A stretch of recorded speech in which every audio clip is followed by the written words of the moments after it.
another video. Today we've got a special Goodwill vinyl haul, which is very unusual, and we'll get into that.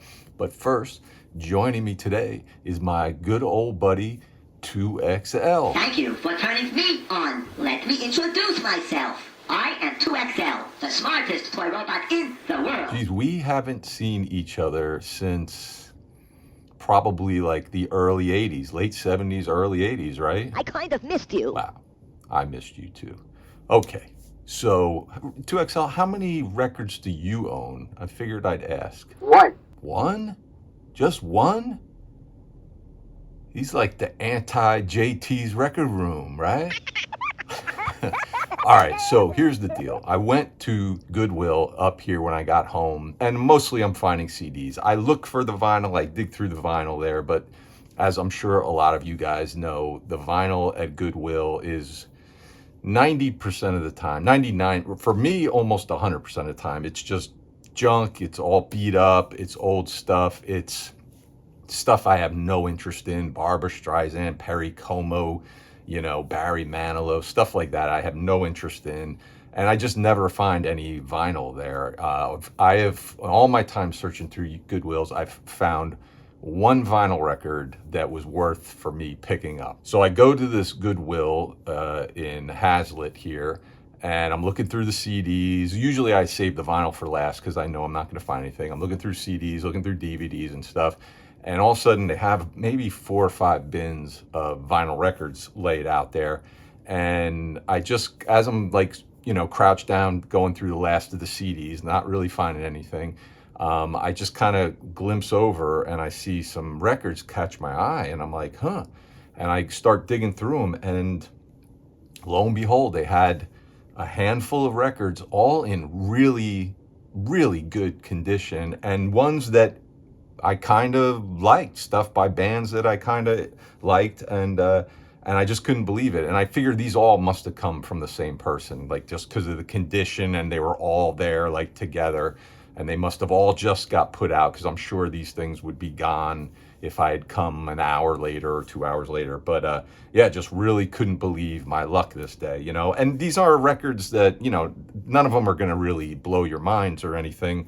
One of them is not like a grail to me, but one is something I've been looking for a long time, and shocked to find it there for, you know, all the vinyl at this Goodwill I go to is $2. So all these records were $2 each. So let's dive in. First up, 1981, we get Geils Band and Freeze Frame. This one actually is still in the shrink wrap, believe it or not. I already put it in a thing here, but there's the back there. This, of course, has their big major hits centerfold on it. And again, like I said, a lot of these records, they're not going to blow your mind that I found. They're not these super rare records, and they're not even necessarily records that I've been looking for. But I popped this on and listened to it already, and you know, it's a lot better than I expected. Obviously, I knew Centerfold, and I like that song. I've always kind of liked it. Freeze Frame was another hit off of this. Rage in the Cage is pretty good. Do You Remember When? Angel in Blue. Yeah, just yeah, a really pretty good record, a lot better than I expected. 1987, we get the Pretenders, the Singles, Best of, Greatest Hits record. Again, another one. I have this on CD, but you know, I'm not a huge Pretenders fan, but you know, for $2 and in such good condition, I was just like, yeah, you know, why not pick this up? There's your vinyl, and it's really good. You know, I mean, for me, like, I think Pretenders, they're one of those bands that, you know, a greatest hits kind of does me fine. I've never had the urge to kind of dig into their catalog so much, but yeah, again, another really good pickup there, and again, it's in really excellent condition. 1981, we get Genesis and their album Abacab. 2XL, you're a big Genesis fan, aren't you? Oh, I guess not. So 2XL, if you're not familiar with him, and I'm sure most of you aren't, he was like an educational toy. You'd put in these like 8 tracks into him, and he'd ask you like questions and stuff like that, and you'd answer by pushing the buttons. 2XL, for old time's sake, why don't you go ahead and ask us a question. Maybe you got one revolving around music. Who said this in a record in the 1960s? Hello, mother. Hello, father. Here I am, a cake granada. Who said that? Here are two choices. Is your answer A, Alan King, or B, Alan Sherman? Alan King or Alan Sherman? I thought it was Alan Rosenberg. Anyways, you used to like to tell some jokes, 2XL. Why don't you tell us one really quick? Do you know why the elephant was the last animal onto Noah's Ark? Because he had to pack his trunk. I'm sorry, but robots think that is a funny joke. Anyways, back to Genesis. So I picked this up. I'm not a big Genesis fan either, like 2XL. I have one or two records by them. But again, you know, this was there and it was $2. And I knew like one or two of the songs on here. And just, yeah, again, you know, just decided to pick it up. Like I said, these just seemed like such good deals to me that I kind of couldn't pass it up. And some of these I thought I might pick up, and if there were some friends of mine who might be interested in the records, I'd send them to them, you know.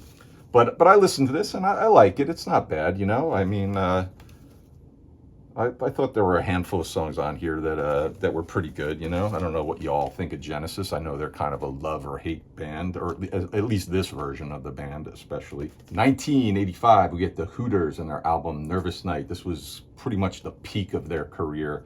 I had this on vinyl back in the mid-'80s. I like this band, and I like this album quite a bit. But I don't remember when I got rid of the vinyl and replaced it with a CD. The bummer on the album is that the CD and the cassette have the title track, Nervous Night, is not on the vinyl. It's on the CD and the cassette, which is kind of a bummer because I definitely think there's a track or two on this record they could have swapped out because the Nervous Night song is really good. But it's good. It's got, you know, like I said, it's the peak of their career. It's got the ones you all know, And We Dance, Day by Day, All You Zombies, Where Do the Children Go with Patti Smythe. The funny thing about this record is I just listened to this podcast and the two main dudes from the Hooters were on there, Eric Bazillion and Rob Hyman, I think his name. And it turns out the Hooters started out, I never knew this, the Hooters started out as a ska band. You know, in like the late 70s or early 80s. They were like a really heavy ska reggae influenced band. And then their sound just kind of evolved as they kind of went into the 80s. But really, it kind of caught me off guard. I'd never heard that. And I listened to some old single that they self-released in like 1980 or 81. I think it's called Wireless. It was sort of like in homage to Bob Marley, and it's pretty good actually, surprisingly, you know. Yeah, so again, you know, another pretty cool pickup. From 1972 we get Melanie, Stoneground Words. Like I mentioned before, some of these I picked up thinking there might be some friends of mine who might be interested in these records, so I grabbed them. This is one of those. I knew nothing. The only thing I knew about Melanie was that kind of novelty tune she had that was a big hit called Brand New Key. That was it. That was all I knew about her. I assumed that was all she ever was, just this one hit wonder, and faded away, blah, blah, blah. And when she passed away pretty recently, I think the beginning of this year, I saw all this outpouring of people talking about her, how big fans they were of her. And it surprised me because, like I said, I didn't know she was that popular or had this whole fan base. And I saw this there, and I knew one of those people who kind of did a video about her, and I was aware that she was a fan, was our good friend Monty Muse. And it's from 1972, and it's like, it's not only in good condition, but everything is like intact. There's the vinyl. I'll show you. I can't totally show you this, but I will show you what I can. But there's this like thing included here. There's all these like photographs on this big fold out. I don't know if you're seeing that. 2XL, are you seeing that? But yeah, just surprising that this was like all together, you know, kept, you know, all these years, and it was there. And so knowing that Monty is a fan, I picked it up and asked her if she had it, hoping that she didn't. And she didn't have this in her collection, so I'm gonna send this one off to Monty. And I've since heard some of Melanie's stuff and quite liked a bit of that stuff. So yeah, maybe I'll dig a little into her catalog. 1974, we get the Beach Boys compilation, Endless Summer. I mentioned earlier there was one album that was not, it was somewhat of a, not really a holy grail, but something I've been on the lookout for a long time. And hey, here it is. This has got like sentimental attachments for me, nostalgic attachments for me. I remember when I was a little kid, my parents had this album in their collection, and I always remember like taking it out, listening to it, and just staring at the album cover here and the artwork. You know, it just really was like seared in my brain. And I like the Beach Boys. They're not a band that I listen to a lot, but you know, it's stuff that I once on the blue moon you kind of get the urge to pop them on and just listen to some of these songs. And I've been looking for this album, and it's, you know, it's available. It's not hard to find, but for me, it's always been a case of either I find it for a good price and it's destroyed, or I find it in good condition or whatever, and they want a lot of money for it. So I've never been able to kind of, you know, meet in the middle anywhere. And I mean, I probably would have paid if I found this for like, you know, $15 or something like that. I probably would have paid that for it.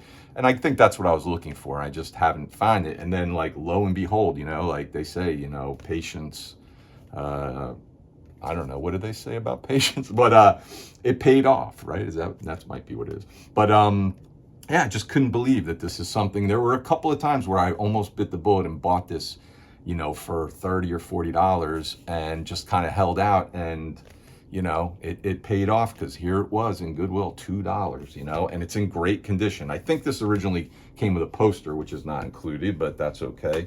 But the album is in great condition. It's two records, $2 for a double album, and the vinyl, you know, it's all pretty clean and everything. And yeah, so I like I said, this was kind of like the cherry on top of finding this vinyl for so cheap and in good condition, and by bands that I was kind of interested in. From 1989. Sorry, it's not a vinyl. Some of you might have gotten excited, but I had to show this one. I picked this up at Goodwill. This is from 1989, the Minutemen, their classic album, Double Nickels on the Dime. Found this there. I didn't have this. I'm not a huge fan of the Minutemen. I have a really, really good like best of collection they put out, and that kind of does it for me. But I saw this there in their CDs at Goodwill, 99 cents, and grabbed it. I was like, yeah, of course I'll pick that up for 99 cents. And the crazy thing about this is it's brand new. It's still in plastic, still sealed, 99 cents, like I said. And when I got home, I couldn't believe I found this there at Goodwill and brand new and for 99 cents. And I kind of let some friends of mine know, the aforementioned JT and my buddy Owen the Giant. And Owen the Giant was like, I'll give you $25 for it. He collects CDs as well. And I thought he was just joking around and stuff. And I realized he really wanted it. And I was like, well, I'll just give it to you, man, if you really want it that bad. Because he said he'd been looking for it and couldn't find it. And then I kind of realized through this conversation that apparently this thing's out of print and goes for a lot on eBay. And I think like a brand new copy like this on eBay, some people were asking like $65 or something, which is crazy. I mean, it's crazy to me that this is out of print. This is something that should never go out of print. I don't know how or why this is out of print.